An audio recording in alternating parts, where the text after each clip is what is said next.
சேஷாத்ரி அண்ணன் ரொம்ப அழகா பேசினார். நல்லா தான் பேசுவார் அவர். கவித்துவமா பேசியிருக்கார். நான் கொஞ்சம் யதார்த்தமா பேசணும்னு விரும்புகிறேன். அண்ணன் சொன்னார், எலன் மாஸ்கா என் ஃப்ரெண்டாக கிடப்பேன். சார், எலன் மாஸ்க் எனக்கு ஃப்ரெண்டாக கிடைக்குன்னு நினைக்கிறது நட்பு இல்லை, என் ஃப்ரெண்டு எலன் மாஸ்க் ஆகணும்னு நினைக்கிறதா சார் எங்களுடைய நட்பு. நீங்கள் ஃப்ரெண்டை அமெரிக்காவுக்கு அனுப்பிடணும் சார். நிறைய ஃப்ரெண்டு இன்னைக்கு அமெரிக்கா போகிறதுக்கு பசங்க ஹெல்ப் பண்ணுறவங்க. அவன் தான் காசு கொடுக்குறான். சொன்னாங்க அரியர் எக்ஸாம் எழுதுனதுக்கு அப்புறம் காரணமே அவன் தான் சார். ஒன்றும் இல்லை சார், நான் ஒத்துக்கிறேன், அரியர் எக்ஸாம் விழுகிறதுக்கு பசங்க காரணமாக இருக்கட்டும். ஆனால் ஒருவேளை நம்ம ஃப்ரெண்டுக்கு அரியர் விழுந்துருச்சு, காலேஜெலாம் முடிச்சிட்டோன்னு வைங்களேன், அதே ஃப்ரெண்டு ஆமாம் மாப்பிள்ள அன்னை உட்காந்து ஒழுங்காக தான் படிச்சிருக்கலான்னு ஃபீல் பண்ணுவேன்.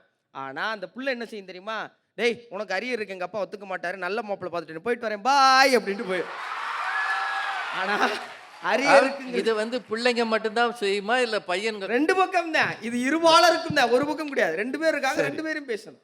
மேடிக் தி இடியாப்பம் மெஷின் கம்பெனி. நீங்களும் சுய தொழில் தொடங்கலாம்.